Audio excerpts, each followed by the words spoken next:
y hoy voy a hablar acerca de la filosofía de la tributación y el deber constitucional de contribuir. Para adentrar a este tema, podemos empezar con esta pregunta. ¿Es el tributo una imposición ilegítima o un compromiso cívico? Más allá de entender o responder esta pregunta, que bien puede tener fundamentos filosóficos, éticos y jurídicos, nos enfrentamos en una realidad. En Guatemala, la carga tributaria apenas ronda entre el 11 y el 12% del Producto Interno Bruto, una de las más bajas de la región.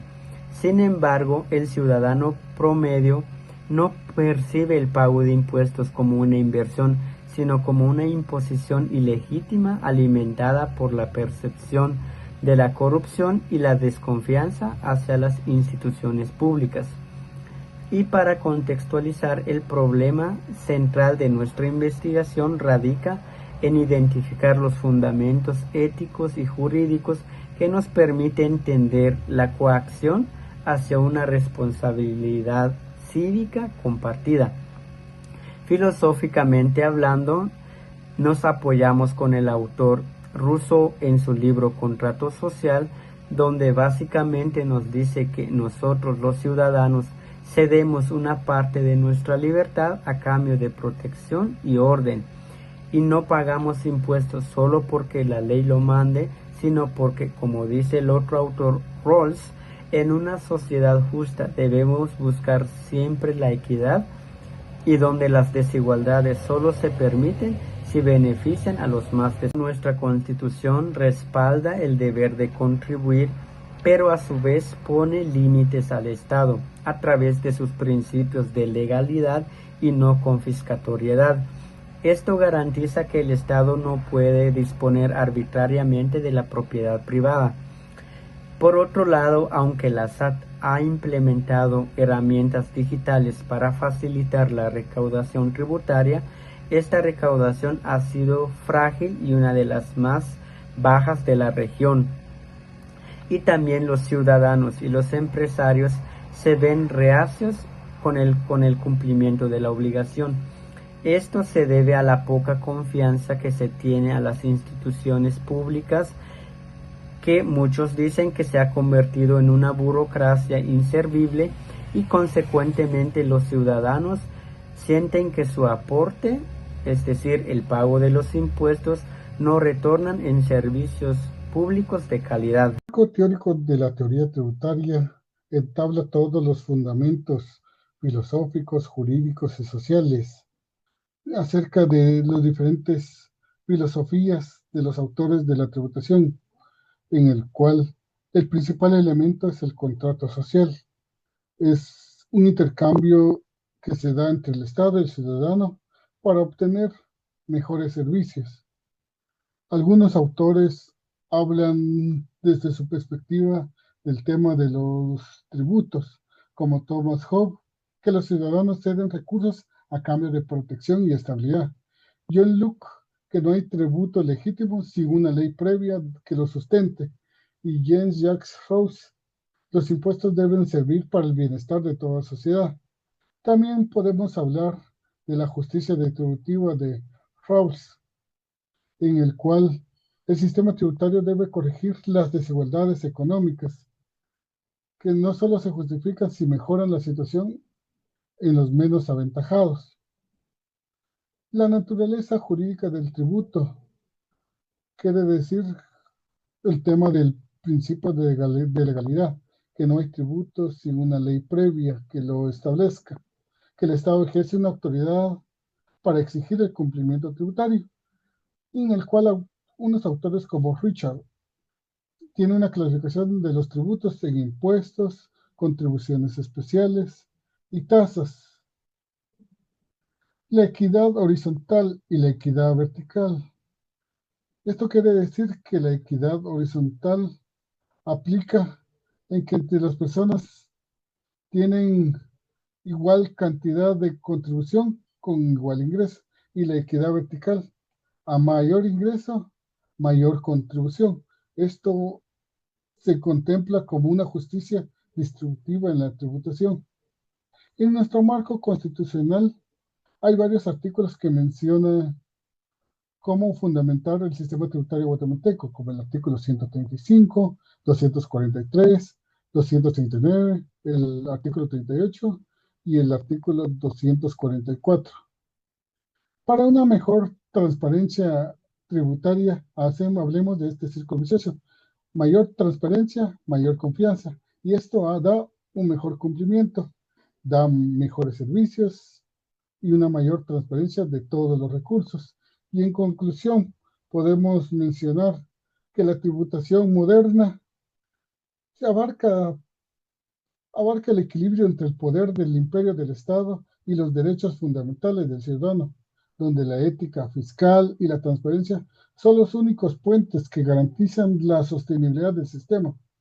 Esto quiere decir, un sistema tributario justo financia derechos y fortalece la democracia de un Estado.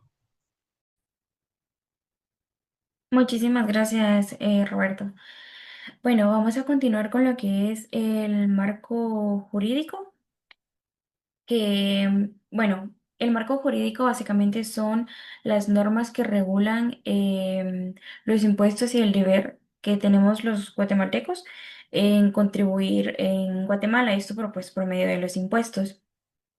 Está conformado por la Constitución Política de la República de Guatemala, por las leyes tributarias y por las decisiones de la Corte de Constitucionalidad de Guatemala, las cuales establecen cómo deben aplicarse los tributos y garantizan que se hagan de una manera justa.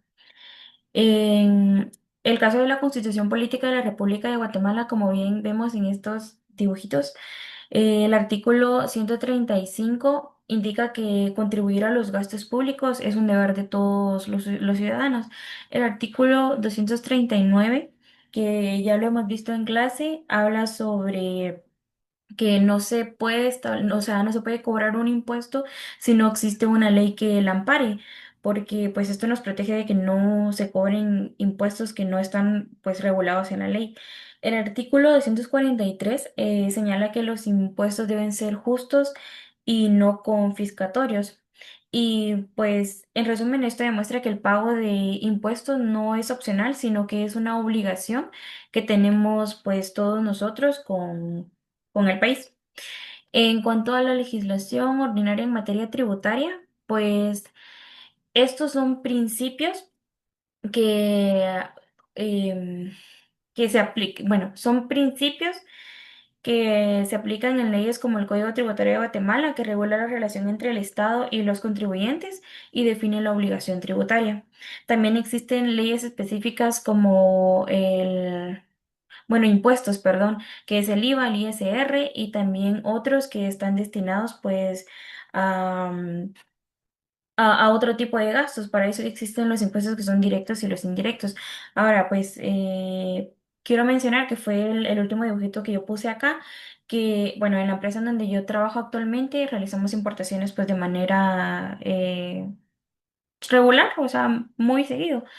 Y no solamente pagamos IVA por eso, sino de que también pagamos un impuesto que se llama DAI, que este es aplicable para cierta mercadería que nosotros importamos como tal. En la jurisprudencia, pues acá por último la Corte de Constitucionalidad interpreta cómo se deben aplicar las leyes. Esto significa que el Estado puede cobrar impuestos, pero no de forma excesiva o abusiva, ya que debe respetar los derechos de todos los contribuyentes. En conjunto, esto permite mantener un equilibrio entre la necesidad del Estado y recaudar el ingreso que viene pues de todos los impuestos. Muchísimas gracias. Gracias, Marisol. Y analizando los casos prácticos del sistema tributario guatemalteco, con el objetivo de comprender cómo la filosofía de la tributación y el deber constitucional de contribuir se aplican a la realidad, la tributación no solo representa una obligación legal, sino también es un instrumento fundamental para el funcionamiento del Estado, el desarrollo económico y el bienestar social. A través de datos oficiales y casos reales, podemos observar cómo los impuestos influyen directamente en la economía y en los servicios públicos del país. De los casos que vamos a analizar, se puede determinar el crecimiento de la recaudación tributaria en el cual es uno de los principales casos analizados es el crecimiento de la recaudación tributaria en Guatemala en los últimos años. La Superintendencia de Administración Tributaria ha reportado un aumento significativo en la recaudación, superando para el año 2024 los 100 millones, lo que muestra una mejoría en el control fiscal y el cumplimiento de las obligaciones tributarias. Desde el punto de vista jurídico, este crecimiento refleja un cumplimiento del deber constitucional de contribuir. También podemos decir que permite financiar el presupuesto del Estado y mejorar la inversión pública y la educación, salud e infraestructura. Este caso demuestra que cuando los ciudadanos cumplen con el objetivo de pagar impuestos, el Estado puede garantizar servicios públicos y fortalecer la economía. Otro de los casos es la facturación electrónica FED, en el cual es importante la implementación de la facturación electrónica en línea, lo cual ha permitido reducir la evasión fiscal y mejorar el control tributario. Desde el punto de vista, podemos decir que la facturación FED fortalece el cumplimiento de la ley tributaria, tanto jurídico como económico, en el cual puede aumentar la recaudación y mejoraría la transparencia. Este caso muestra que la tecnología ayuda a fortalecer la cultura tributaria y el cumplimiento del deber constitucional de contribuir. Otro de los casos es la economía informal en Guatemala, debido a que es un problema importante, debido a que la economía informal representa un porcentaje elevado del desempleo en el país. Desde el punto de vista jurídico, muchas personas no cumplen con el deber de contribuir y también el Estado recibe menos ingresos y se reduce la inversión pública. Este caso evidencia que la falta de cultura tributaria afecta el desarrollo del país y debilita el sistema fiscal. Por lo que decimos que en estos casos prácticos, analizando, demostrando que la filosofía de la tributación y el deber constitucional de contribuir tienen una aplicación real en Guatemala. La recaudación tributaria, la facturación electrónica, el presupuesto del Estado y la economía informal reflejan los avances y desafíos del sistema tributario. Por ello es necesario fortalecer la cultura tributaria, mejorar la transparencia del gasto público, promover la responsabilidad ciudadana con el fin de garantizar el desarrollo económico y el bienestar social del país. Gracias.